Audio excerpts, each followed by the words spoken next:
आज हम बात कर रहे हैं फार्माकोडायनेमिक्स के बारे में। फार्माकोडायनेमिक्स का मतलब होता है पावर ऑफ ड्रग्स। फार्माकोडायनेमिक दो वर्ड से बना होता है। पहला फार्माकोन जिसका मतलब होता है ड्रग्स और दूसरा होता है डायनेमिक्स मतलब पावर। ड्रग्स का पावर क्या है ये फार्माकोडायनेमिक्स में कहा जाता है। तो फार्माकोडायनेमिक्स में हम पावर ऑफ ड्रग या ये कहें ड्रग्स के इफेक्ट को स्टडी करते हैं और ये एलुसिडेट करते हैं कि एक्शन इफेक्ट सीक्वेंसेस क्या है, डोज इफेक्ट रिलेशनशिप क्या है, ये सब हम स्टडी करते हैं। तो फार्माकोडायनेमिक में हम मुख्य रूप से ड्रग के इफेक्ट, एक्शन मतलब ड्रग रिसेप्टर से कैसे बाइंड करता है, रिसेप्टर में कॉन्फ़िगरेशन क्या लाता है और उसके बाद जो इफेक्ट प्रोड्यूस होता है उसे स्टडी करते हैं, उसका सीक्वेंस क्या है और डोज इफेक्ट रिलेशनशिप कितने डोज पे क्या इफेक्ट प्रोड्यूस होता है उसका रिलेशनशिप क्या है। Principle of drug actions. Drug actions के मुख्य रूप से कुछ प्रिंसिपल इस प्रकार है। पहला स्टिमुलेशंस, ड्रग या तो स्टिमुलेट कर सकता है जैसे कि सेंट्रल नर्वस सिस्टम में कुछ स्टिमुलेंट ड्रग होते हैं। डिप्रेशन, ड्रग डिप्रेस कर सकता है जैसे कि सेंट्रल नर्वस सिस्टम को डिप्रेस करने वाले भी कुछ मेडिसिन हैं। इरिटेशंस, कुछ ड्रग जो है इरिटेटिंग इफेक्ट दिखाते हैं। स्किन ऑइंटमेंट जैसे कुछ चीजें हैं जो स्किन पर लगाने के बाद वो इरिटेशंस प्रोड्यूस करता है। रिप्लेसमेंट, ड्रग का रिप्लेसमेंट थेरेपी भी है जैसे एक ड्रग दूसरे ड्रग के इफेक्ट को कॉन्ट्रैक्ट करता है।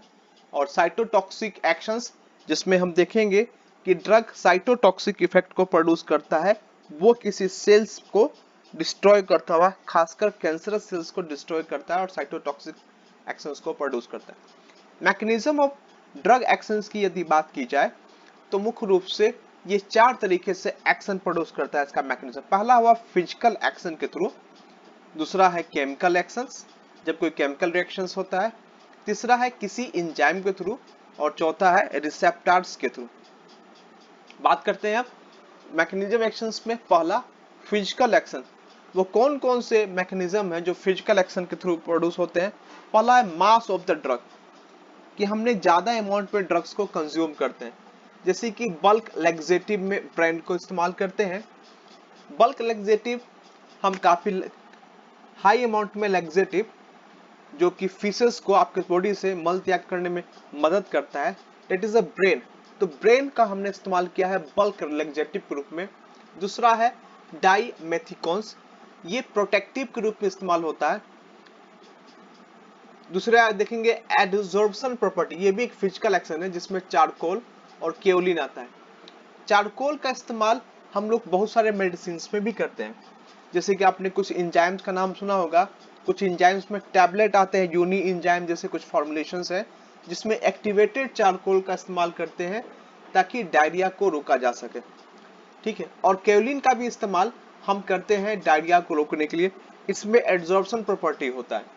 हालांकि केओलिन और चारकोल का इस्तेमाल और कहीं पे भी इस्तेमाल किया जाता है, मैं सिर्फ यहाँ पे एक एग्जांपल्स का रूप बता रहा हूँ। ऑस्मोटिक एक्टिविटी में देखा जाए तो मेनिटोल्स एक ऑस्मेटिक डायरेटिक्स के रूप में जाना जाता है और मैग्नीशियम सल्फेट ये ऑस्मोटिक इफेक्ट प्रोड्यूस करता है जो कि एक फिजिकल एक्शन माना जाता है। रेडियो एक्टिविटी में देखेंगे कि आइसोटोप है 131 आयोडीन्स का, ये भी एक फिजिकल एक्शंस प्रोड्यूस करता है। रेडियो ओपेसिटी में कॉन्ट्रास्ट मीडिया है, इसमें कोई भी बेरियम सल्फेट या यूरोग्राफिन जैसा कॉन्ट्रास्ट मीडिया है जो रेडियो ओपेसिटी को प्रोड्यूस करता है, ये भी एक फिजिकल एक्शन है। केमिकल एक्शंस की बात की जाए जब जहाँ पे कोई केमिकल रिएक्शंस होते हैं, जैसे हम बात करें एंटासिड, आपके जीआईटी ट्रैक्ट में एसिडिटी जब इंक्रीज हो जाता है तो उसको न्यूट्रलाइज करने के लिए हम बहुत तरह के एंटासिड का इस्तेमाल करते हैं जिसमें इनो मतलब सोडियम बाइकार्बोनेट, डाइजीन जैसा कुछ ब्रांड है जिसमें मैग्नीशियम और एल्युमिनियम के साल्ट मिले होते हैं। तो जो एंटासिड है वो जीआईटी ट्रैक्ट को न्यूट्रलाइज करता है। यहाँ पे एल्युमिनियम हाइड्रोक्साइड एक एग्जांपल बताया गया है, ये कंपोनेंट है जो डाइजीन जैसे प्लांट्स में या फिर जेलुसिल एमपीएस जैसे प्लांट्स में दिखता है। हालांकि जेलुसिल एमपीएस और डाइजीन में और भी मैग्नीशियम साल्ट होते हैं, दो साल्ट का कॉम्बिनेशन है। यहाँ पर सिर्फ एक एग्जांपल बताया गया है एल्युमिनियम हाइड्रोक्साइड। फिर एसिडिफाइंग एजेंट, यूरिन के पीएच को एसिडिक करने के लिए हम इस्तेमाल करते हैं, इसका नाम हो गया NH4Cl। उसके बाद ऑक्सीडाइजिंग एजेंट KMnO4 का इस्तेमाल करते हैं ताकि जर्म्स को वो किल कर दे। चिलेटिंग एजेंट में हम कैल्शियम डाई सोडियम एडिटेट का इस्तेमाल करते हैं। सपोज करो कभी मेटल्स की टॉक्सिसिटी हो जाती है तो उसके साथ चिलेट फॉर्मेशन करने के लिए हम लोग कैल्शियम डाई सोडियम एडिटेट का इस्तेमाल करते हैं, जो सिक्वेस्टर टॉक्सिक मेटल्स को कहीं ना कहीं तरीके से एक दूसरे से कंबाइन करते हैं। तो यहाँ पर हम देखते हैं कि चिलेटिंग एजेंट भी एक केमिकल रिएक्शन से, ऑक्सीडाइजिंग एजेंट या फिर हम बात करें एसिडिफाइंग एजेंट या एंटाफिड, ये जितने भी है वो केमिकल एक्शंस को प्रोड्यूस करने वाले हैं। अब बात करते हैं इंजाइम के थ्रू। इंजाइम में हम बात करेंगे कि कोई भी ड्रग, क्या किसी ड्रग को स्टिमुलेट या इनहिबिशंस, ये दो यहाँ पे मापदंड आते हैं। जनरली देखते हैं कि कोई भी ड्रग इंजाइम को स्टिमुलेट करता हुआ नहीं देखा जाता, जनरली वो इंजाइम को इनहिबिट करता हुआ देखा जाता है। तो stimulation of enzyme it is a very rare circumstance, बहुत ही रेयर घटना है कि कोई भी ड्रग्स किसी भी इंजाइम्स को स्टिमुलेट करे। वो इंजाइम को इंड्यूस करता है, उसके कंसंट्रेशन को बढ़ाता है, इस इंजाइम को स्टिमुलेट करता हुआ नहीं देखा जाता प्रायः कोई भी ड्रग्स। तो स्टिमुलेशन ऑफ ड्रग हम देखेंगे कि stimulation of drug enzyme by drug is unusual. कोई भी ड्रग बहुत ही अनयूजुअल है कि किसी भी इंजाइम को स्टिमुलेट करो। जनरली कोई भी ड्रग इंजाइम को स्टिमुलेट नहीं करता। इंजाइम को यदि कोई स्टिमुलेट कर सकता है तो वो इंडोजीनियस सब्सटेंस कर सकता है जनरली, और ड्रग एक एक्सोजीनियस है, वो इंडोजीनियस नहीं होता है। तो इंडोजीनियस सब्सटेंस में कौन कौन आएंगे, जो आपके हार्मोन्स हो गए वगैरह, वो इंडोजीनियस जो बॉडी के अंदर ही बनते हैं। तो यहाँ पे हम देखते हैं कि ड्रग्स इंजाइम को इंड्यूस कर सकता है जनरली, मतलब उसका सिंथेसिस कर सकता है, स्टिमुलेशन नहीं करता। तो स्टिमुलेशन एंजाइम यदि इंक्रीज होगा तो एफिनिटी भी इंक्रीज होगा फॉर सबस्ट्रेट के लिए, और डिक्रीज होगा रेट कांस्टेंट यदि ऐसा होता है, लेकिन ड्रग ऐसा करता हुआ नहीं देखा जाता है। इनहिबिशन जरूर देखा जाता है ड्रग्स के थ्रू, लेकिन ये नॉन स्पेसिफिक और स्पेसिफिक दो तरह के एंजाइम इनहिबिशन है। पहले देखते हैं नॉन स्पेसिफिक में डीनेचुरेशन होता है प्रोटीन का, या फिर टर्सरी स्ट्रक्चर ऑफ एंजाइम का है वो चेंज हो जाता है। इसमें एग्जांपल्स आएंगे हेवी मेटल साल्ट्स या स्ट्रॉन्ग एसिड्स या फॉर्मल्डिहाइड या फिर फिनोल्स। ये कुछ ऐसे ड्रग्स हैं जो कि प्रोटीन का डीनेचुरेशन कराता है। तो ये एक नॉन स्पेसिफिक इनहिबिशन में माना जाएगा। स्ट्रक्चर जो है एंजाइम का वो बिल्कुल चेंज हो जाता है। जैसे हमने कभी कहा कि हमने कभी किसी प्रोटीन, जैसे हमने बार बार किसी प्रोटीन को हिट किया है, जैसे हमारे दाल होते हैं, तो क्या होता है उसका डीनेचुरेशन होता है, दाल में बार बार हिट करने से उसका डीनेचुरेशन होता है, वो जम जाता है पूरी तरीके से। तो कुछ मेटल्स भी प्रोटीन का डीनेचुरेशन कर देते हैं, उसके टर्सरी स्ट्रक्चर को बिल्कुल तरीके से चेंज कर देते हैं। दूसरा हो गया स्पेसिफिक इनहिबिशन। स्पेसिफिक इनहिबिशंस में कॉम्पिटिटिव और नॉन कॉम्पिटिटिव, ये दो तरह के इनहिबिशंस होते हैं। लेकिन कॉम्पिटिटिव में बात की जाए तो यहाँ पे इक्विलिब्रियम और नॉन इक्विलिब्रियम, ये दो पॉइंट्स यहाँ पे आएंगे। अब देखते हैं कॉम्पिटिटिव इनहिबिशंस में। कॉम्पिटिटिव इनहिबिशंस में जो सबस्ट्रेट है और जो इनहिबिटर है, दोनों का बाइंडिंग साइट एक ही होता है, that is the active site. तो एक्टिव साइट जहां पे सबस्ट्रेट बाइंड कर रहा है वहां पर ही इनहिबिटर भी जाकर बाइंड करेगा। लेकिन यहाँ पर दो पॉइंट्स बताया गया है, इक्विलिब्रियम और नॉन इक्विलिब्रियम। इक्विलिब्रियम कहने का मतलब कि if the concentration of one substance increases, यदि सब्सटेंस का किसी एक भी सब्सटेंस, चाहे वो सबस्ट्रेट हो चाहे वो इनहिबिटर हो, तो सबस्ट्रेट का कंसंट्रेशन ज्यादा होगा तो इनहिबिटर वहां से रिप्लेस हो जाएगा, और यदि इनहिबिटर का कंसंट्रेशन ज्यादा होगा तो सबस्ट्रेट वहां से रिप्लेस हो जाएगा। That is equilibrium. यहाँ पे एक इक्विलिब्रियम अचीव होता है। नॉन इक्विलिब्रियम में इनहिबिटर जो है इतने हाईली एफिनिटी के साथ रिसेप्टर से बाइंड करता है, यहाँ पे एंजाइम से बाइंड करता है, एंजाइम के एक्टिव साइट से बाइंड करता है, कि वो वहां से रिप्लेस करना बहुत ही मुश्किल होता है। It is a non equilibrium inhibition, कि एक बार इनहिबिटर बाइंड कर गया तो वहां से निकालना इसका बहुत ही मुश्किल है। जबकि हम देखेंगे इक्विलिब्रियम में टाइट एफिनिटी नहीं होती, ना सबस्ट्रेट की होती है ना ही इनहिबिटर्स की होती है। तो जिसका कंसंट्रेशन ज्यादा हो गया वो एक दूसरे को रिप्लेस करता हुआ देखा जाता है। मैं ये नहीं कर रहा कि दोनों की एफिनिटी सेम होती है, बट बहुत स्ट्रॉन्ग नहीं होती किसी की भी। तो यहाँ पे कॉम्पिटिटिव इनहिबिटर का एक और फिगर बताया हुआ है जो यहाँ पे समझाया गया है। कॉम्पिटिटिव इनहिबिटर्स को यहाँ पे भी दिखाया गया कि यहाँ पे कैसे सबस्ट्रेट को बाइंड करने से रोक रहा है एक drugs. It is a inhibitor. ये इनहिबिटर कोई ड्रग्स भी होता है जनरली। तो इक्विलिब्रियम कॉम्पिटिटिव इनहिबिटर में देखेंगे कि ड्रग कॉम्पिटिट करता है नॉर्मल सबस्ट्रेट या कोई कोएंजाइम से। यहाँ पर Km वैल्यू जो है इंक्रीज होता है, पर Vmax वैल्यू जो है वो हमेशा अनचेंज होता है, यहाँ दिखा गया इक्विलिब्रियम में। तो कॉम्पिटिटिव इनहिबिशंस का एक ग्राफ हम देखते हैं कि कॉम्पिटिटिव इनहिबिशन देखेंगे Vmax वैल्यू जो है सेम है, लेकिन यहाँ पर बीच में फर्क आपको दिखेगा Km वैल्यू का। तो Km वैल्यू जो है कॉम्पिटिटिव इनहिबिशंस का वो चेंज होता हुआ दिखेगा, लेकिन Vmax वैल्यू जो है वो सेम है। तो इक्विलिब्रियम कॉम्पिटिटिव इनहिबिशंस में देखेंगे ड्रग्स, कॉम्पिटिटर कौन कौन सा है और एंजाइम कौन कौन सा है। ड्रग्स में आएगा फाइजोस्टिग्मिन और नियोस्टिग्मिन, ये दो ऐसे ड्रग्स हैं। कॉम्पिटिटर है इसका एसिटाइल कोलिन और एंजाइम है कोलिन स्टेरेज। मतलब कोलिन स्टेरेज नामक ड्रग्स में एसिटाइल कोलिन जाकर बाइंड करता है और उसे बाइंड करने से रोकेगा हमारा ड्रग्स फाइजोस्टिग्मिन और नियोस्टिग्मिन। तो ये दोनों ड्रग्स जो है वो एसिटाइल कोलिन को बाइंड करने से रोकेगा। पावा जो है बैक्टीरियल फोलेट सिंथेसिस पे जाके बाइंड करता है और फोलिक एसिड का निर्माण कराता है, लेकिन सल्फोनामाइड एक ऐसा ड्रग है जो बैक्टीरियल फोलेट सिंथेसिस से जाके बाइंड करेगा और पावा को बाइंड करने से रोकेगा। इसके चलते बैक्टीरिया में क्या होगा, फोलिक एसिड का सिंथेसिस नहीं हो पाएगा, क्योंकि पावा जो होता है सबस्ट्रेट है, यहाँ ड्रग जो है इनहिबिटर का काम कर रहा है। तो इसी तरीके से एलोपिरिनोल भी इनहिबिटर का काम कर रहा है और यहाँ पे सबस्ट्रेट होगा हाइपोजेंथिन, जेंथिन ऑक्सीडेज का।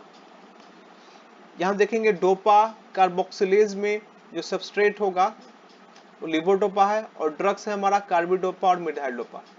तो हमारा ड्रग्स का ये कंपिटिटर भी कहा जाएगा, इसका रियल जो सबस्ट्रेट है। विटामिन के ये कंपिटिटर होगा ड्रग्स वारफेरिन का, और ये क्लोटिंग फैक्टर्स में काम आने वाला है विटामिन के, जैसे कि हम जानते हैं। नॉन इक्विलिब्रियम में देखेंगे कि साइड तो सेम होगा पर ड्रग की एफिनिटी बहुत ज्यादा होगी। जैसे हम बात करते हैं मिथोट्रिग्जेट्स की। मिथोट्रिग्जेट्स DHFR डाइहाइड्रोफोलेट रिडक्टेज, ये आगे चल के सल्फोनामाइड के चैप्टर में पढ़ना है डिटेल से कि डाइहाइड्रोफोलेट रिडक्टेज एक ऐसा सीक्वेंस है, एक ऐसा एंजाइम है सीक्वेंस के अंदर जो कि फोलिक एसिड का सिंथेसिस करता है बैक्टीरिया के अंदर। तो बैक्टीरिया के DHFR से 50,000 गुना ज्यादा टाइटली बाइंड करेगा ये मिथोट्रिग्जेट। एंटीबैक्टीरियल्स या फिर हम कहें कि किसी भी micro organism, what ever the micro organism, उस माइक्रो ऑर्गेनिज्म का DHFR है डाइहाइड्रोफोलेट रिडक्टेज से, उससे मेथोट्रिग्जेट 50,000 गुना ज्यादा बाइंड किया गया। इस कारण से वहां पर कोई भी दूसरा सब्सटेंस बाइंड नहीं कर पाता है। तो या तो एफिनिटी बहुत ज्यादा हो कि बहुत हाई एफिनिटी के साथ वहां पे बाइंड करे, या फिर कोवैलेंट बॉन्ड बहुत स्ट्रॉन्ग बने। जैसे ऑर्गेनोफॉस्फेट, ये एक पॉइजन है। ऑर्गेनोफॉस्फेट का इस्तेमाल हम लोग खेतों में इंसेक्टिसाइड के रूप में करते हैं। कभी कभी ये पॉइजनस हो जाता है, कभी कभी क्या होता है कि किसान जो होते हैं इस इंसेक्टिसाइड को सुसाइडल टेंडेंसी से भी कंज्यूम करते हैं। तो क्या होता है, ये स्टडी साइड जो होता है कोलिन स्टेरेज का, उस पर जाकर स्ट्रांगली बाइंड होता है कोवैलेंटली। ऑर्गेनोफॉस्फेट जो है वो बहुत ही स्ट्रॉन्ग बाइंड होता है। तो यहाँ पे नॉन इक्विलिब्रियम इनहिबिशंस होगा।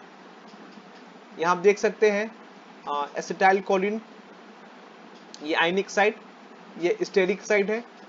तो सबसे पहले देखेंगे कि एसिटाइल कोलिन स्टेरेज नाम का एक एंजाइम है, इस पे एसिटाइल कोलिन जाकर बाइंड करता है और बाइंड करने के बाद ये एसिटिक एसिड और कोलिन में ब्रेक डाउन हो जाता है इसका। तो इट इज वेरी इंपॉर्टेंट कि एसिटाइल कोलिन का मॉडिफिकेशन होता है और ये एसिडिक एसिड और कोलिन में जाके इसका ब्रेक डाउन हो जाता है। नॉन कॉम्पिटिटिव इनहिबिशंस में inhibitors with the adjacent sites, यहाँ पे Km जो होता है अनचेंज होगा, Vmax रिड्यूस हो जाता है और लॉस करेगा, इसकी कितनी भी कैटालिटिक प्रॉपर्टी है वो लॉस हो जाता है। तो नॉन कॉम्पिटिटिव इनहिबिटर्स में हम यदि बात करेंगे तो करेंगे यहाँ पे कि यहाँ पे दूसरी जगह जाकर बाइंड करता है, एक्टिव साइट पर ना करके ये किसी और जगह बाइंड करता है नॉन कॉम्पिटिटिव इनहिबिटर्स में। और बात करेंगे यहाँ पे Vmax, तो Vmax सबका सेम होगा, सॉरी Km सबका सेम होगा, लेकिन Vmax जो है वो सबका डिफर हो जाएगा। दैट इज वेरी इंपॉर्टेंट कि Km is same but Vmax is differ in case of non competitive inhibitions. It is very important that non competitive inhibitions में Vmax चेंज होगा बट Km जो है वो सेम हो जाता है। यहाँ देखते हैं कुछ नॉन कॉम्पिटिटिव इनहिबिटर्स में एसिटाइजोलामाइड और उसका एंजाइम है कार्बोनिक एनहाइड्राइज। तो कार्बोनिक एनहाइड्राइज का ये नॉन कॉम्पिटिटिव इनहिबिटर है। एस्प्रिन और इंडोमेथासिन ये साइक्लोऑक्सीजनेस जिसे हम कॉक्स कहते हैं, ये नॉन कॉम्पिटिटिव इनहिबिटर है। निलामाइड्स मोनोअमाइन ऑक्सीजेज का, डाइसल्फाम अल्डिहाइड डिहाइड्रोजनेस का, डाइगॉक्सिन सोडियम पोटेशियम एटीपेज का, थियोफाइलिन फॉस्फोडाइस्टरेज का, प्रोपाइल थायोयूरासिल पर ऑक्सीडेज थायराइड का, ये सभी नॉन कॉम्पिटिटिव इनहिबिटर है। अब हम बात करेंगे रिसेप्टर के थ्रू एक्शन। बहुत सारे ड्रग्स जो होते हैं वो रिसेप्टर के थ्रू भी एक्ट करते हैं। हालांकि रिसेप्टर का जो फंक्शन है और एंजाइम का फंक्शन लगभग एक जैसा ही माना जाता है। वो सेल्स में एक खास तरह का रिसेप्टर होता है, वो प्रोटीन का बना होता है। उस प्रोटीन के रिसेप्टर पर जाकर ड्रग्स बाइंड करता है, उसके कॉन्फ़िगरेशन को चेंज करता है और इफेक्ट को प्रोड्यूस करता है। तो रिसेप्टर में एक स्पेसिफिक बाइंडिंग साइट होता है और इस बाइंडिंग साइट पर जाकर ड्रग्स बाइंड करेगा और ये इसी इफेक्टर सेल्स पे रिसेप्टर होता है। सपोज करो सेल्स के सेल मेम्ब्रेन पर या सेल्स के डीएनए में कोई रिसेप्टर हो जहां पर ड्रग्स जाके बाइंड करता हो और उस बाइंडिंग के कारण उसमें कुछ रिस्पॉन्स आता है। तो यहाँ पे आप प्रश्न होता है रिसेप्टर पे जो बाइंड करता है उसे लिगैंड्स कहते हैं। तो लिगैंड्स कितने तरह के होते हैं? लिगैंड्स या तो एगोनिस्ट हो सकता है जो रिसेप्टर को एक्टिवेट करता है, इनवर्स एगोनिस्ट हो सकता है, ये भी रिसेप्टर को एक्टिवेट करता है लेकिन अपोजिट डायरेक्शन में करता है। एंटागोनिस्ट जो रिसेप्टर को ब्लॉक करता है, ये रिसेप्टर को एक्टिवेट नहीं करता, रिसेप्टर को ब्लॉक करेगा ताकि सबस्ट्रेट आकर बाइंड ना कर पाए। और पार्शियल एगोनिस्ट जो कि रिसेप्टर को एक्टिवेट करता है लेकिन पूरे तरीके से नहीं, पार्शियल तरीके से। और इन चारों को कहते हैं लिगैंड्स। तो लिगैंड्स में हम सबसे पहले पढ़ते हैं एगोनिस्ट के बारे में। जब हम बात करेंगे एगोनिस्ट की, तो एगोनिस्ट सबसे पहले रिसेप्टर से जाकर बाइंड करेगा और जैसे ही वो रिसेप्टर से बाइंड करेगा तो वो रिसेप्टर को फुल्ली, जितना रिसेप्टर एक्टिवेट हो सकता है उतना उसे वो एक्टिवेट कर देगा। इट इज वेरी इंपॉर्टेंट कि हमारा ये एगोनिस्ट जो है वो रिसेप्टर को एक्टिवेट करता हुआ देखा जाता है। It is very important. यहाँ हम देखेंगे कि ये फिजियोलॉजिकल सिग्नल्स प्रोड्यूस करेगा और 100% इफेक्ट को देगा, जबकि इनवर्स एगोनिस्ट जो है वो भी रिसेप्टर को एक्टिवेट करेगा लेकिन अपोजिट डायरेक्शन में। अब इन दोनों का डिफरेंस समझते हैं हम लोग। एगोनिस्ट, सपोज करो कहीं हमारे बॉडी में कोई रिसेप्टर है और उस रिसेप्टर पर जाकर ड्रग्स कोई बाइंड करता है।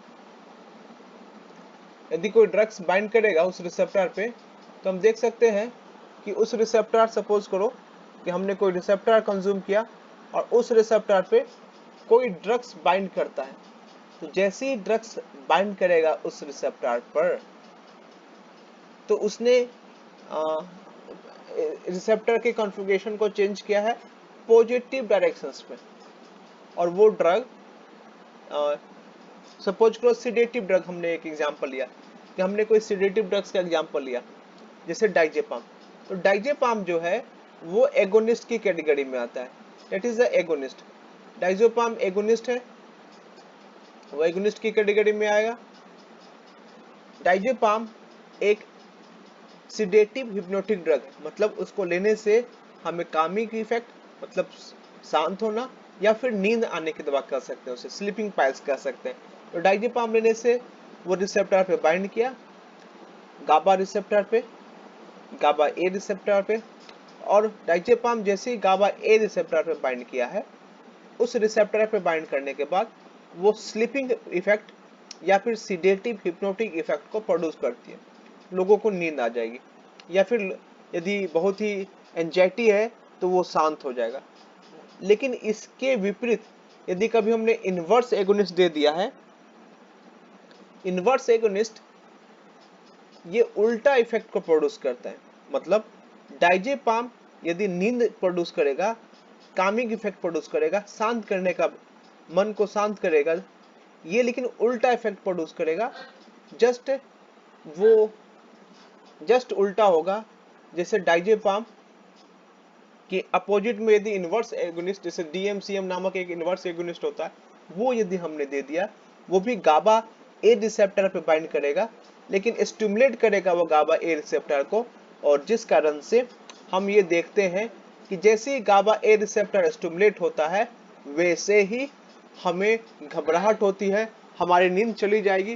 तो ये नींद के विपरीत इफेक्ट को प्रोड्यूस करेगा और शांत होने के विपरीत इफेक्ट को प्रोड्यूस करेगा।